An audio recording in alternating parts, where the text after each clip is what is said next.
때로는 안 좋은 결과가 예상이 되어도 해야 할 일을 해야 하는 순간이 있습니다. 복음을 전하는 것이 분명 하나님의 뜻입니다. 이건 우리가 모두 알고 있는 것인데 그렇다고 언제나 좋은 결과만 있을 수는 없다는 것 또한 우리도 알고 있습니다. 사도 바울은 전도하는 곳마다 놀라운 역사를 일으키면서 쓰임을 받았습니다. 그런데 오늘 본문에서 계속되고 있는 예루살렘 사람들 앞에서는 그야말로 악전고투를 할 수밖에 없었습니다. 그러나 그럼에도 불구하고 그들에게 끝까지 복음을 전하려고 노력하는 사도 바울의 모습을 볼 수 있습니다. 로마의 천부장은 유대인들이 바울을 죽이려고 하자 그 진상을 알기 위해서 다시 한번 바울을 유대인들 앞에 세웁니다. 사도 바울은 예수님을 전한다는 이유로 자신을 죽이려고 모인 사람들 앞에서 한 번 더 복음을 전할 기회를 얻게 되었습니다. 자, 이렇게 기회를 얻었다면 사람들이 기대하는 것은 이렇게까지 기회를 얻었는데 복음을 전하면 한 명이라도 믿는 역사가 일어나겠지라고 기대하고 전할 만도 한데 그들은 여전히 예수님을 전하는 바울에게 화가 나 있었습니다. 그리고 복음을 전하는 바울을 어떻게든 처치하려고 합니다. 사도행전 23장 1절 우리 함께 다시 한번 읽어보겠습니다. 시작. 바울이 공회를 주목하여 이르되 여러분 형제들아 오늘까지 나는 범사의 양심을 따라 하나님을 섬겼노라 하거늘. 자, 사도 바울은 지금 유대인들은 사도 바울이 하나님을 제대로 섬기지 못했다고 모여 있는 거예요. 그러니까 하나님을 배신하고 예수님을 믿었다고 예수님을 전했다고 죽이려고 모여 있는데 이 사람들에게 나는 양심을 따라 내 양심의 가책을 하나도 느낌이 없이 그러니까 내 양심 하나님 앞에 온전히 내 양심을 비추어 볼 때 예수님을 전한 나의 삶은 하나님 앞에 온전한 삶입니다. 주님 앞에 부끄러움 없는 삶이라고 설명을 하고 있습니다. 그런데 유대인들이 볼 때 이 말은 납득할 수가 없는 말이었다는 것입니다. 죽어 마땅한 행동이었고 그렇기 때문에 대제사장 아나니아는 사도 바울의 입을 치라고 명을 합니다. 자, 그리고 대제사장과 논쟁을 계속해요. 나는 당신이 대제사장인지 몰랐습니다 라고 하면서 논쟁을 하다가 사도 바울은 자신이 전하는 복음의 핵심을 다시 한번 이야기합니다. 6절입니다. 6절 함께 읽어보겠습니다. 시작. 바울이 그중 일부는 사두개인이요 다른 일부는 바리새인인 줄 알고 공회에서 외쳐 이르되 여러분 형제들아 나는 바리새인이요 또 바리새인의 아들이라 죽은 자의 소망 곧 부활로 말미암아 내가 신문을 받노라. 자, 이 바울은 자신이 전하는 복음의 핵심을 다시 한번 전합니다. 복음의 핵심이 뭘까요? 어제 제가 저녁 9시에 제자훈련을 하는데 주제가 예수님이었어요. 청년부 제자훈련을 인터넷으로 하는데 주제가 예수님이었는데 예수님에 대해서 우리가 생각할 때 가장 집중이 되는 것이 십자가입니다. 예수님의 십자가 고통과 희생적인 죽음을 가장 집중해서 보게 됩니다. 그런데 십자가 죽음만 있었다면 어제 제가 얘기한 마더 테레사와 인간이 초인적으로 자신을 희생해서 자신의 생명을 주기까지 사랑하는 마더 테레사와 같은 인물과 예수님과 어떤 차이점이 있을까요? 라고 질문을 했는데 그 차이점은 사실 많지 않습니다. 헌신적인 희생에만 예수님의 십자가 사역에 초점이 있다면 그것은 단지 그냥 인간을 넘어선 사랑일 뿐입니다. 그런데 예수님의 십자가 사역의 핵심은 죄의 결과인 죽음을 이기시고 부활하셨다는 데 있습니다. 예수님의 십자가 사역의 핵심은 인간은 누구나 죄의 결과로 죽을 수밖에 없는데 이 땅에 인간의 몸으로 이 땅에 오신 인간의 몸을 입고 이 땅에 오신 예수님이 인간의 몸으로 죽으셨는데 인간은 누구나 맞이할 수밖에 없는 그 죄의 결과인 죽음을 예수님도 맞이하셨는데 그 죽음을 이기시고 승리하셨다는데 예수님 십자가 사역의 핵심이 있다는 겁니다. 인간은 누구나 죽을 수밖에 없지만 예수님이 그 죽음을 이기시고 승리하셨기 때문에 우리도 그 예수님을 믿고 예수님을 나의 주님으로 고백할 때 예수님의 능력을 힘입어 우리도 죄의 결과인 죽음을 이기며 살아가고 결국 하나님 앞에 나아갈 수 있게 되기 때문입니다.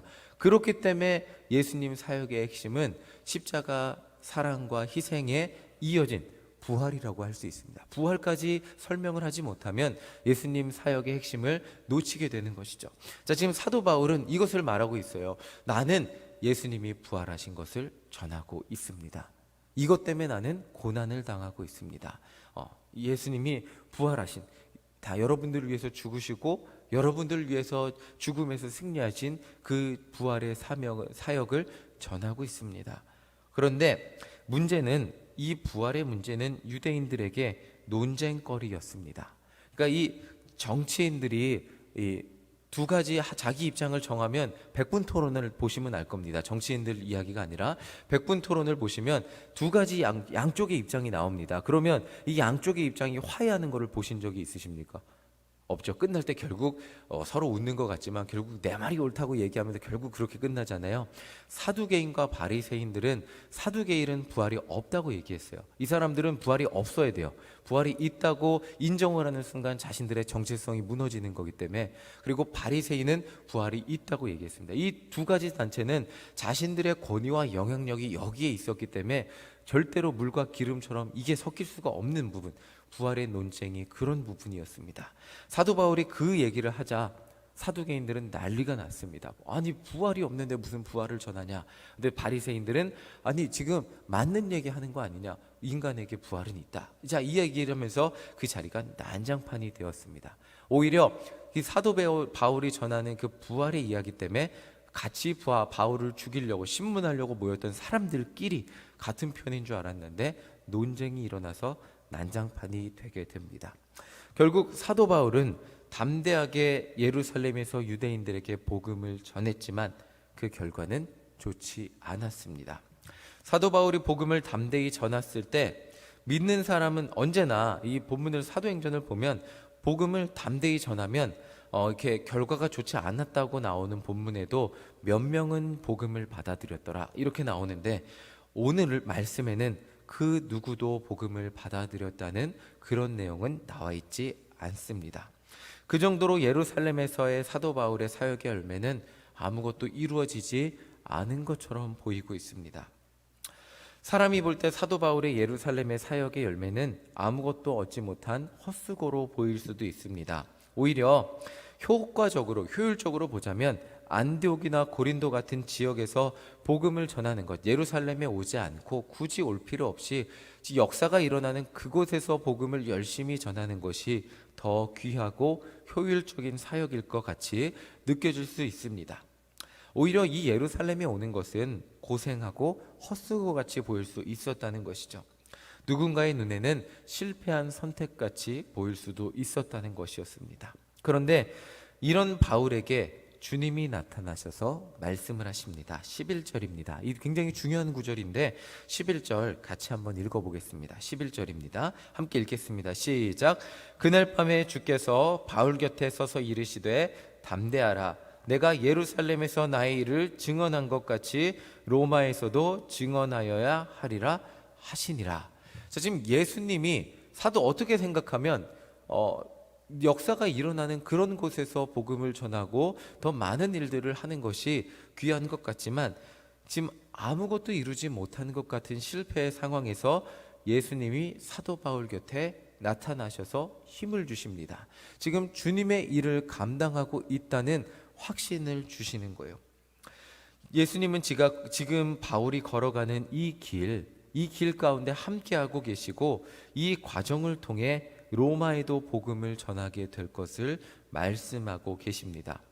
예수님은 사도 바울에게 지금과 같이 힘든 상황에서도 담대하라고 다시 한번 힘을 주시는 거예요. 그러니까 힘든 것을 그냥 견뎌라 이게 아니고 네가 선택하고 걸어가는 이 길 효율적이지 않아 보이고 그리고 그 헛수고같이 보이는 이 예루살렘의 사역도 내가 원하는 길이고 내가 함께하는 길이고 그리고 하나님의 길이라는 것을 다시 한번 확신시켜주고 있는 것입니다. 사역을 하면서 가장 어려운 망설여지는 순간이 있다면 그것은 결과가 눈에 보이고 좋은 결과가 눈에 보이지 않는 순간이 아니라 이 길이 맞는지, 하나님 정말 제가 선택하는 이 방법이 이 길이 하나님이 원하시는 방법입니까? 라는 확신이 없을 때, 때로는 결과가 눈에 보이는 결과가 좋지 않을 때 이런 망설임들이 더 많이 느껴질 때가 있음을 저도 매번 경험하게 됩니다. 근데 이럴 때 사도 바울에게도 분명 이런 마음의 순간이 있었을 겁니다. 이런 순간에 주님이 바울에게 나타나셔서 지금 바울이 선택한 길, 그리고 바울이 악정고투했던 이 모든 상황은 주님이 함께 하셨고 주님이 원하셨던 길이라는 것을 다시 한번 확신시켜주고 있는 것입니다. 교회 사역이라는 것이, 복음 전도라는 것이 항상 잘 될 수만은 없습니다. 그렇게 놀라운 일을 일으켰던 사도 바울이라고 할지라도 힘든 순간도 있었고 메맞는 순간도 있었고 아무것도 하지 못했던 순간도 있었습니다. 그런데 이 모든 과정이 실패가 아니었음을 오늘 말씀을 통해서 알 수 있습니다. 우리가 복음을 전할 열정을 가지고 담대히 나아간다면 그 결과가 어떻든 그 과정 가운데 주님은 분명히 함께 하시고 낙심될 것 같은, 열매가 보이지 않는 것 같은 그 순간에 우리와 함께 하셔서 담대하라고, 그 길이 맞다고 말씀해주고 계신다는 것입니다. 인간은 누구나 결과를 보고 힘을 얻고 결과를 보고 힘을 잃기도 합니다. 그런데 우리가 하는 일은 하나님의 일입니다. 정확히 말하면 하나님이 원하시는 일을 하는 거죠. 그 가운데 오늘 본문같이 강한 저항이 있을 수 있고 여러 가지 어려움도 있을 수 있습니다. 그럼에도 불구하고 우리가 이 길을 포기할 수 없는 이유는 주님이 우리와 함께 하시고 우리에게 힘을 주시기 때문입니다. 오늘 하루도 우리가 주님의 길을 걸어가는 것을 포기할 수 없는 이유는 단 한 가지입니다. 주님이 우리와 함께 하시기 때문입니다. 전에 제가 금요일 날 전도를 나간 적이 있어요. 그때 여기 계신 최성곤 장로님하고 정 장로님하고 아이들, 초등학교 앞에서 아이들 만나서, 교회에 오는 아이들 만나서 고기를 먹인 적이 있습니다. 근데 그 아이들이 얼마 되지 않아서 이사를 갔어요. 그리고 교회를 떠났어요. 아이들이 삼전동으로 이사를 갔으니까 지하철 타고, 초등학생이 지하철 타고 오기는 쉽지 않은 일이었어요.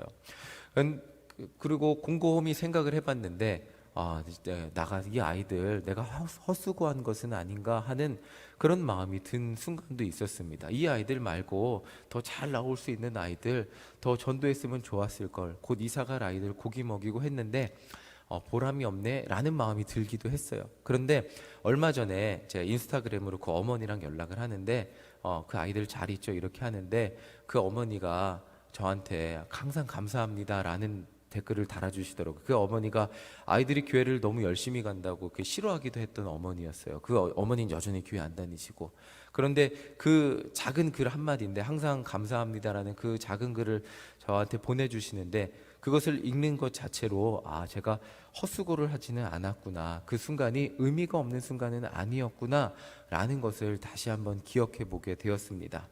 때로는 우리는 열매를 보고, 그리고 우리는 그 열매 때문에 기쁨을 얻기도 하고 또 때로는 실패의 감정을 느끼기도 합니다. 그런데 그 아이들이 나왔을 때 제가 가장 집중했던 것은 요한복음 3장 16절이었어요. 그 아이들이 교회 다니는 2년이라는 시간 동안 매주일 동안 요한복음 3장 16절을 읽고 또 읽고 또 읽게 만들었어요. 그래서 예배 시간 끝날 때마다 하나님이 세상을 이처럼 사랑하사 독생자를 주셨으니 그냥 귀에 못이 박히게 읽었어요, 함께. 그 이유는 이 아이들이 언젠가 교회를 떠날 수도 있겠지만 평생을 살아감에 있어서 그 아이들 귀에, 그리고 마음속에, 머릿속에 그 말이 한마디라도 힘들고 어려운 순간 기억이 난다면 그 순간, 어린 시절 교회 나왔던 것이 분명 실패의 순간은 아니었을 거라는 생각을 가지고 그 아이들에게 요한복음 3장 16절을 함께 읽었었던 기억이 납니다. 자, 복음 전도라는 것이 때로는 우리 눈에 잘 보이고 막 확 뜨겁게 일어나는 그런 경험이 되면 우리가 힘이 나고 언제나 나가서 막 열심히 복음을 전하고 싶습니다. 그런데 때로는 그 결과가 안 좋아 보이는 것이라 할지라도 우리가 그 복음의 열정을 가지고 우리 만나는 모든 사람에게 예수님을 전했다면 그것은 실패가 아니었음을 오늘 본문은 말해주고 있습니다. 중요한 것은 너가 영혼을 사랑하는 마음을 가지고 만나는 영혼에게 예수님을 전했느냐 전하지 않았느냐, 이것임을 다시 한번 기억해 보게 됩니다. 반응은 하나님이 우리에게 주시는 결과일 뿐입니다. 오늘도 하루도 우리와 함께 하시는 그 은혜로 예수님을 전하고 승리하는 우리 모두가 되시기를 간절히 소망합니다. 쉽고 좋은 일, 만사 형통에서만 예수님을 믿는 것이 아니라 어떤 순간에도 주님이 우리와 함께 하시기에 어떤 순간에도 내가 포기할 수 없는 예수님, 아니 나를 포기하지 않아 주시는 예수님을 전하는 삶을 살아갈 수밖에 없는 우리 모두가 되시기를 간절히 소망합니다. 사도 바울은 그렇게 악전고투하면서 예수님을 전했을 때 그 악전고투한 사도 바울 가운데 주님이 찾아오셔서 끝까지 포기하지 않고 로마에 갈 때까지 예수님을 전하는 인생이 됨을 다시 한번 확신시켜 주셨습니다. 로마라는 것이 어디냐면 사도 바울의 생명이 끝나는 장소였거든요. 사도 바울의 사명이 끝나는 장소에까지 복음을 전하게 될 것임을 오늘 본문은 말해주고 있습니다. 오늘 주님이 우리에게 말씀해 주시는 것은 무엇이냐면 결국 복음을 전하서 복음 전하는 것이 우리의 사명임을 깨닫고 기도하는 우리에게 말씀해 주시는 것이 무엇이냐면 주님 앞에 가는 그 순간까지 복음 전하게 될 것임을 주님은 우리에게 말씀해 주실 것입니다. 그리고 그 순간순간 내가 너희와 항상 함께하리라 약속하신 것이 우리 삶 가운데 주님이 지켜주시는 그 확신으로 다가오는 것이 오늘 기도하는 가운데 주님이 우리에게 주시는 그 은혜와 확신이 되게 될 것입니다. 그것을 믿으면서 기도하는 우리 모두가 되시기를 간절히 소망합니다. 주님의 마음을 가지고 어떻게든 주님을 전하고 싶어서 기도하는 우리 가운데 분명 주님은 기회를 주실 것이고 그리고 우리의 입술을 열어 증인의 삶을 살 수 있도록 힘과 능력과 담대함을 허락해 주실 것입니다. 내 마음대로 되지 않아도 나의 삶은 결국 주님 앞에 쓰임받는 가장 귀하고 복된 삶이 될 줄 믿습니다.